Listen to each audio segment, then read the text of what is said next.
আমাদের এই কাহিনীটা শুরু হয় ছোট্ট একটা শহরে।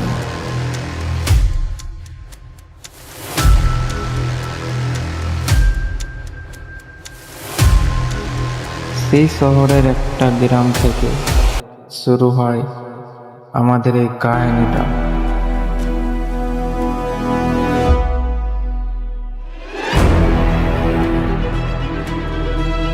আর সেই গ্রামের মানুষগুলো অনেক খুশি ছিল, কিন্তু হঠাৎ অচেনা কিছু মানুষ এলো আর গ্রামের মানুষগুলোকে আতঙ্ক করে রাখতো, অনেক রকমের কাজ করাইতো। কিন্তু হঠাৎ একদিন একজন এসে এইসবের বিরুদ্ধে হাত বাড়ালো।